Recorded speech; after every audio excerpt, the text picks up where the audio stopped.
Graça e paz, amados. Mais um dia estamos aqui para estarmos crescendo na graça e no conhecimento da palavra de Deus.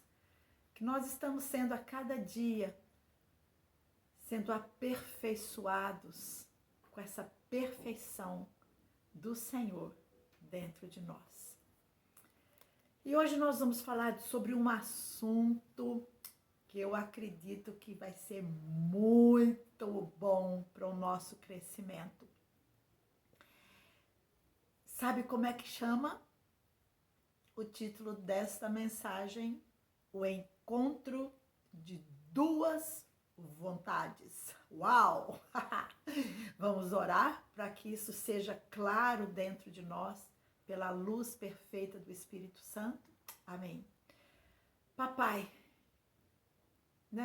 neste dia maravilhoso, nós queremos sempre te honrar e te glorificar por essa paternidade que excede a todo entendimento. Papai, nós estamos aqui aos pés do Espírito Santo, aprendendo a cada dia, escutar a sua voz, sermos guiados por esse Espírito maravilhoso que o Senhor deixou neste tempo da graça, para que Ele possa verdadeiramente nos levar a uma dimensão de vida como nunca havíamos experimentado. Uma dimensão de vida que fica dentro do nosso coração, ansiando, desejando. E somente quando nós encontramos com o desejado do nosso coração, que verdadeiramente nós vamos viver essa vida maravilhosa que o Senhor propôs para cada um de nós. Eu quero te agradecer por todos aqueles que estarão agora conectados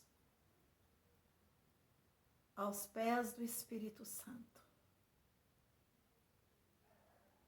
para que essa luz que vem da sua graça, que o fruto da luz seja expresso nas nossas vidas, que é a bondade, a justiça e a verdade. É no nome de Jesus Cristo que eu me submeto agora a esta unção, do qual está sobre a minha vida, para que a clareza seja, Senhor, nessa mensagem. No nome de Jesus. Amém. Aleluia! Amém, amém, queridos? Então, nós vamos falar sobre um assunto que é encontro de duas vontades. Uau!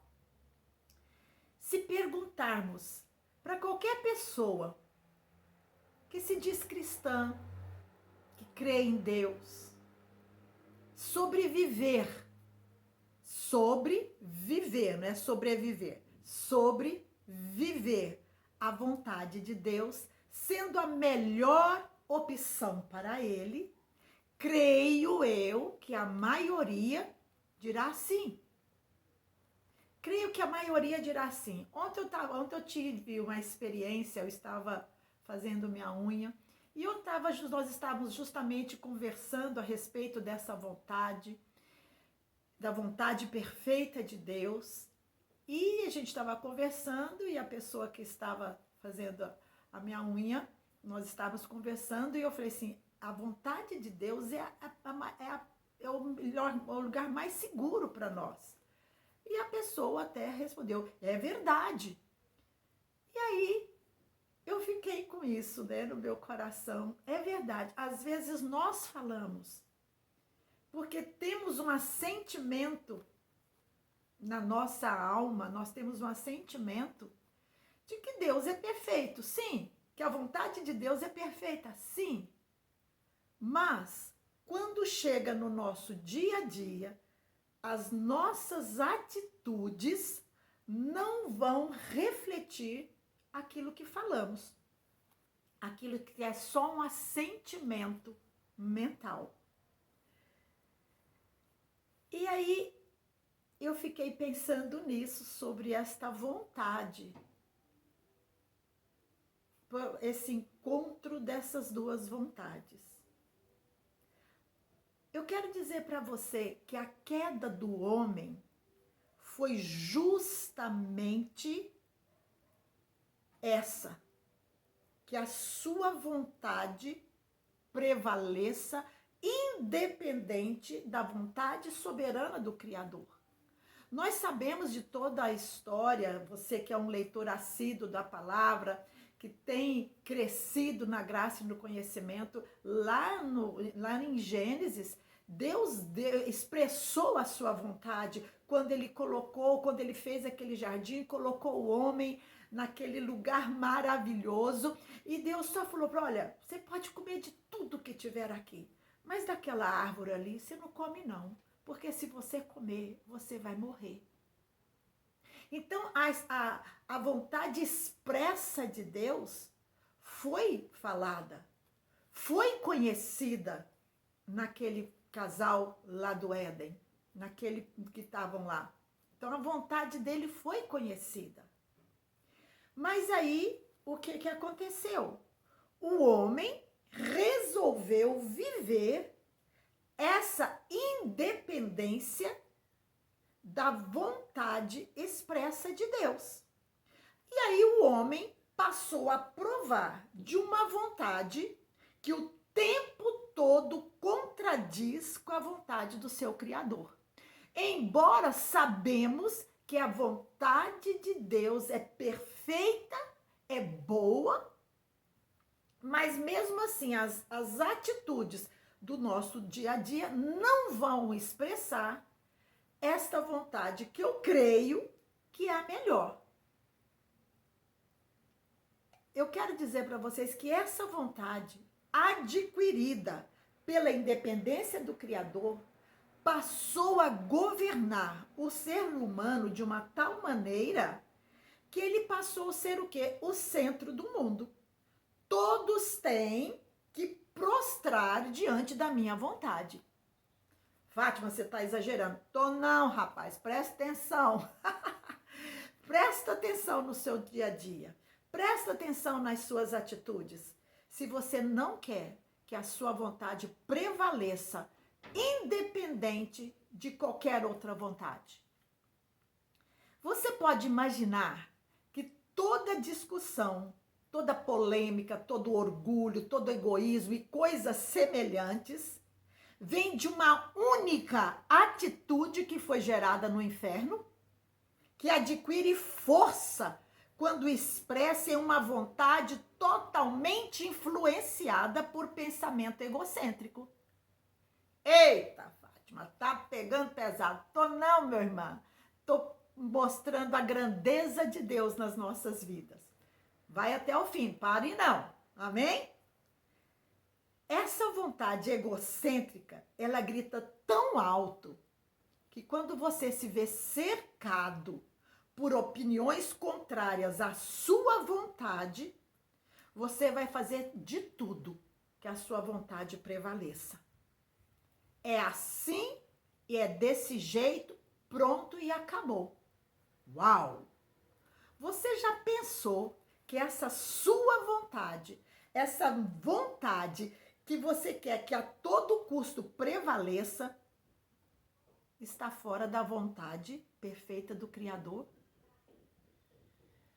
Você já pensou que essa vontade sua, fora da vontade perfeita do Criador, é nada? Você já pensou que você está colocando toda a sua energia para que a sua vontade prevaleça? Você está colocando a sua energia em nada? O que é esta vontade fora da vontade perfeita de Deus? Queridos, nós fomos criados por um ser perfeito. Deus é perfeito, infinitamente bom, imutável, inexpugnável, invencível, imperdível, incalculável, inextinguível, eterno, soberano, que sustenta os mundos com a sua palavra, que mede o mar com a concha da sua mão, que chama cada estrela pelo seu nome, que fala para as ondas, você vai até aqui. Meu Deus, se fôssemos falar dessa perfeição do nosso Deus, ficaríamos todos os anos da nossa existência falando e nunca terminaríamos, porque Ele é infinito, Ele é único, Ele é soberano, Ele tem a perfeição de tudo. Ele é a perfeição, não é que Ele tem, Ele é a essência da perfeição. E nós fomos feitos a essência dessa perfeição. E ainda nós queremos viver fora dessa vontade, querendo que a nossa vontade, que não está alinhada com a vontade de Deus, prevaleça. Rapaz, isso é nada. Isso é lutar por algo que não vai dar em nada. Queremos dar razão para uma vontade que foi totalmente deformada pela própria decisão do homem por ter crido no adversário do próprio Deus. Ei, de quem você está falando? Do diabo.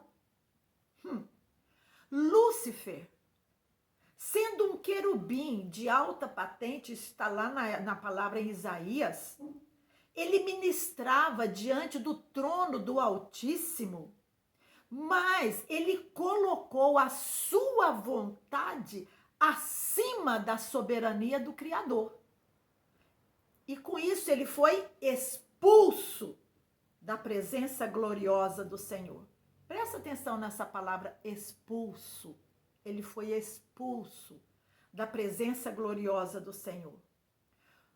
Lúcifer, tendo sido expulso da presença gloriosa, tomado de grande ódio, a quem ele foi atingir?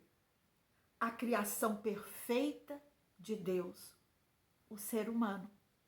Sabe que a palavra em Efésios diz que nós somos feituras de Deus? E essa palavra feitura, nós somos o poema de Deus. E o diabo veio justamente tocar na perfeição de Deus, no poema de Deus, que foi o ser humano. Ele induziu o homem com palavras persuasivas, trazendo assim ao ser humano uma vontade totalmente fora da perfeição do Criador. E qual foi a consequência dessa vontade? Presta atenção.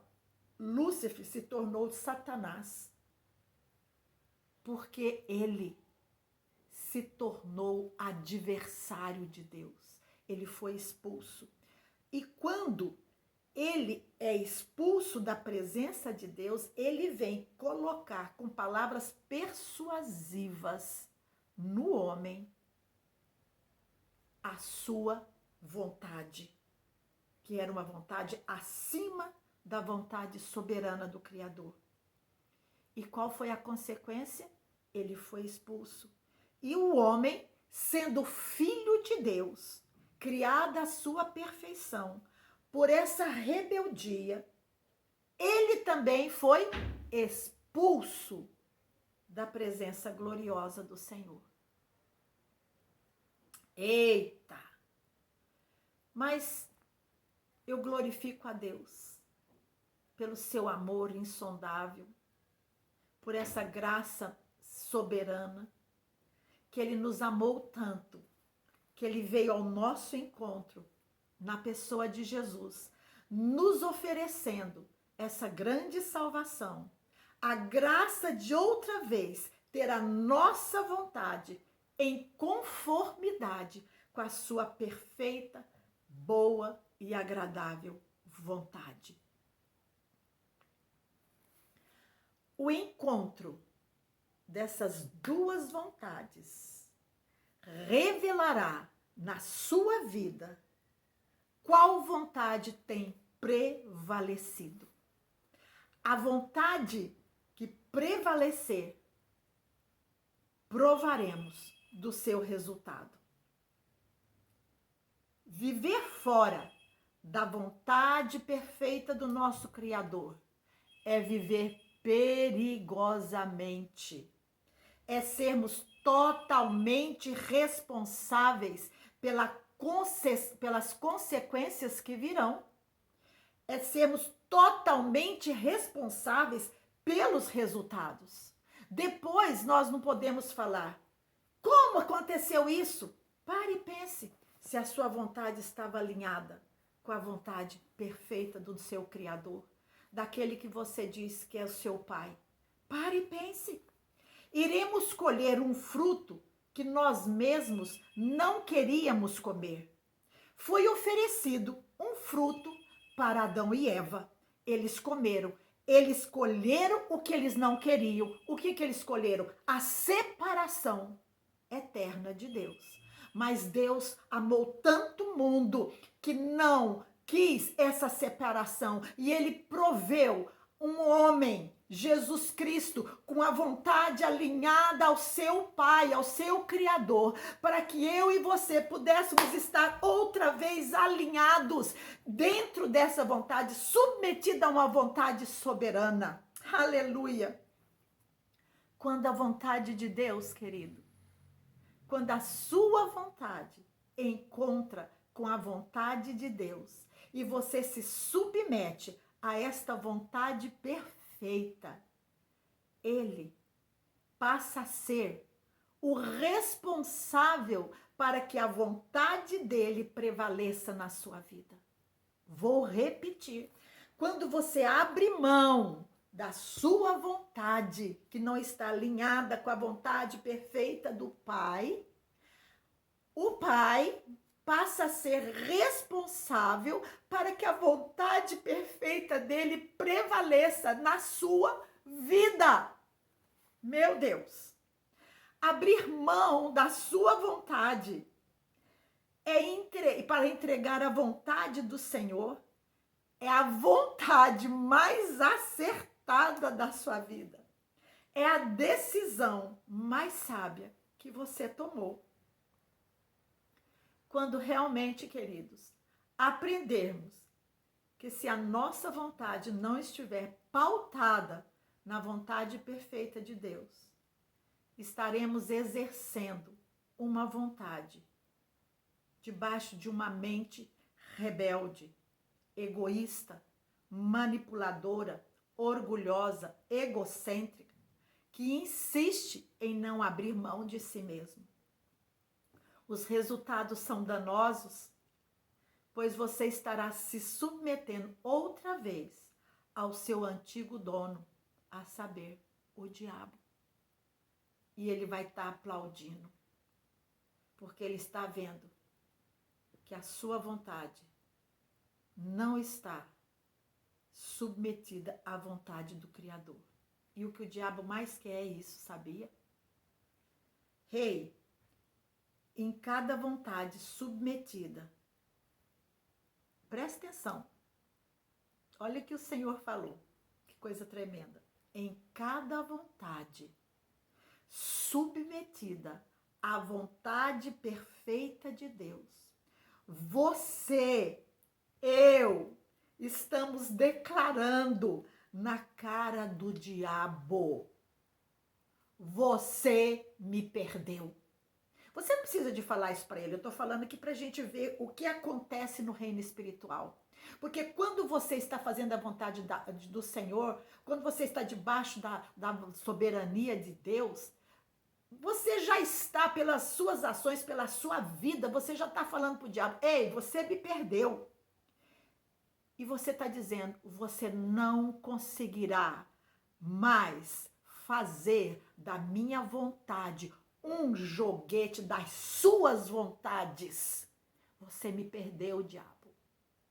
Rei, a minha vontade é a boa, é a perfeita, e agradável vontade de Deus para mim. Queridos, vou te dar um conselho. Pare de querer ganhar todas. Pare de querer que a sua vontade prevaleça.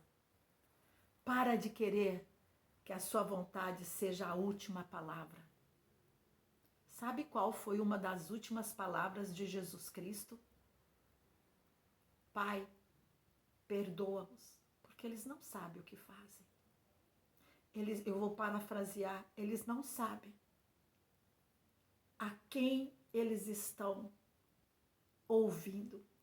Eles não sabem que a vontade deles está debaixo daquele que nos odeia. Pai, perdoa-nos. Quando nós vamos lá no Getsemane, Jesus falou, Pai, não faça a minha vontade, mas faça a sua. Sabe por quê, queridos? Porque naquele momento, ele ia atravessar um caminho, ia passar por um caminho que ele nunca havia trilhado, que era a separação do Pai. Aquela separação que aconteceu no Éden. Jesus veio.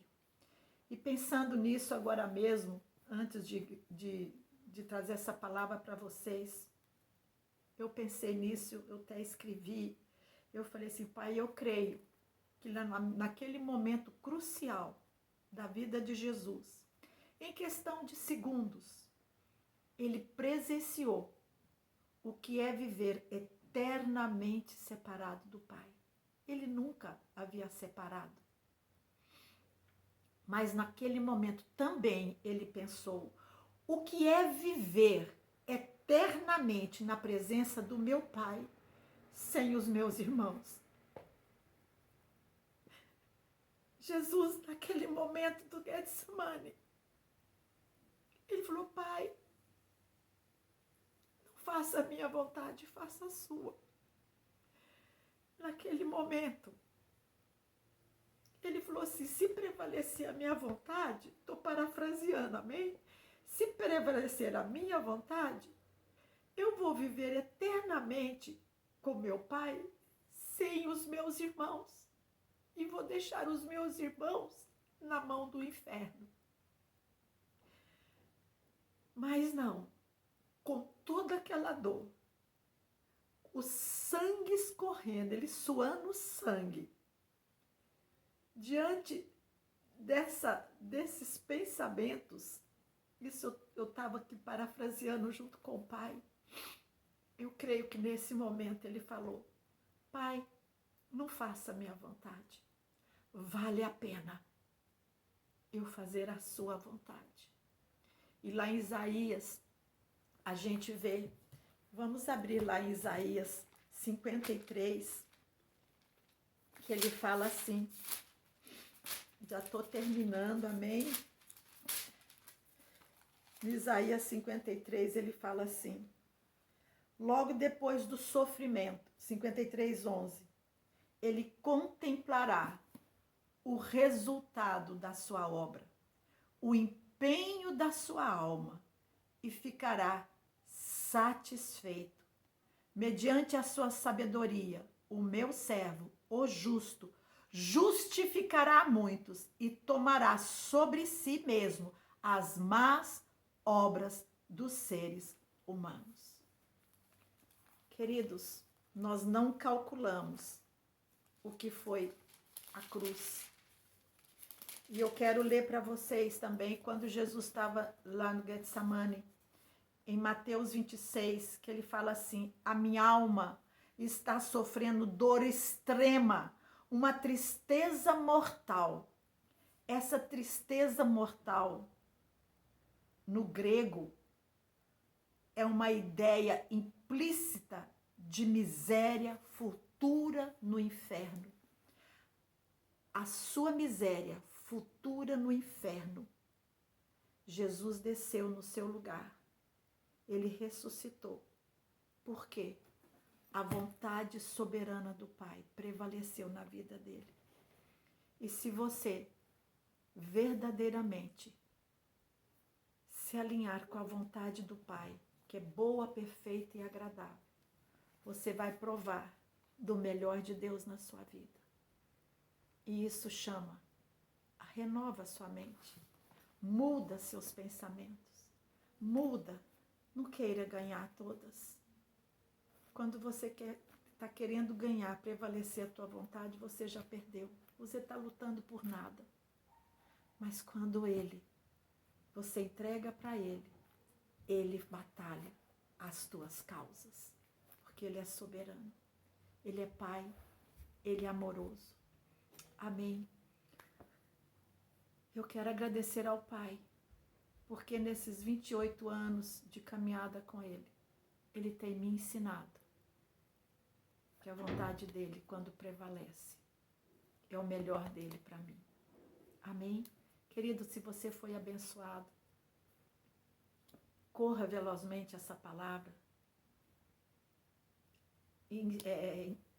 Espalhe, fale, inscreva nesse canal. Porque esse é o tempo da graça. É o tempo onde nós estamos alinhando a nossa vontade. Isso é sermos aperfeiçoados. E hoje, neste dia que chama hoje, não endurece seu coração, não. Não vale a pena, não, queridos. Não vale a pena. Não vale a pena ter o diabo torcendo por você. Mas vale a pena você ter uma torcida organizada, o Pai, o Filho e o Espírito Santo, dizendo: filho, vai, estabelece a minha vontade na sua vida, que você vai estar vitorioso em todas as áreas. Rei, aleluia. Uau, ficaria hoje a tarde inteira, o dia inteiro, falando sobre essa vontade perfeita. Mas eu vou deixar para que o Espírito Santo possa trabalhar, sim, na sua vida, quando você alinhar a sua vontade com a vontade perfeita do Papai. Amém? Um grande dia para você.